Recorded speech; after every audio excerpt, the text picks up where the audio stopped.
I almost feel like there should be a version of Street Fighter 6 that is multiplayer only and free, and you pay only for basically fighting ground should be free, and the other part, the story mode, should cost money.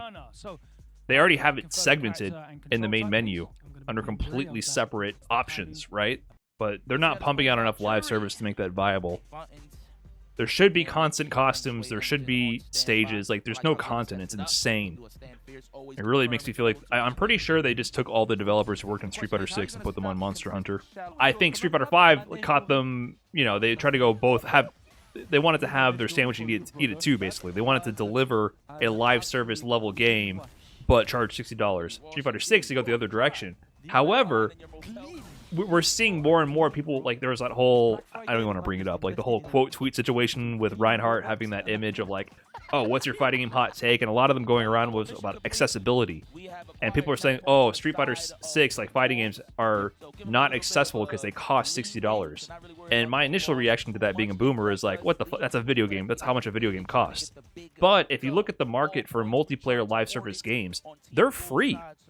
They're free. So I really feel like Street Fighter is at this crossroads where they're trying to cater to two completely separate audiences. The boomers that have a lot of money remember, oh, Street Fighter 2, I used to play that. I have all the Street Fighter games. I have my arcade stick for the Dreamcast. I have this, that, and the third. And they are the ones who pay $60.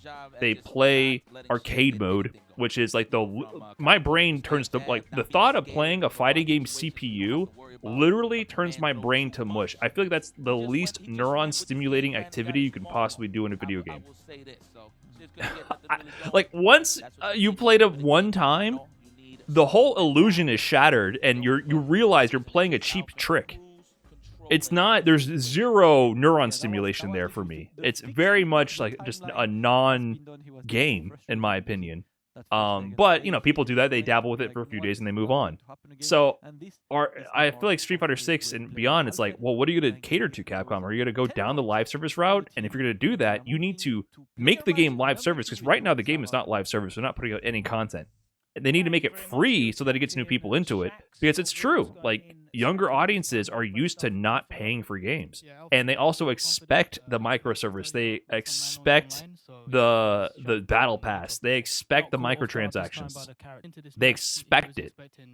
You know, it used to be the thing where, like, oh wow, they're trying to nickel and dime us. Like, this is anti-consumer behavior. Now, for kids, they've been alive from the moment they were born. Video games were like that.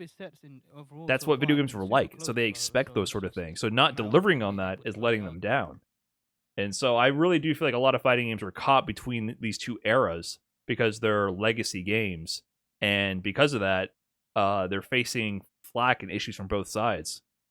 Or they're not really capitalizing as much as they could be on, like, the newer audience and, like, a younger audience of players. So it's a problem I feel like they've been pushing off for so long.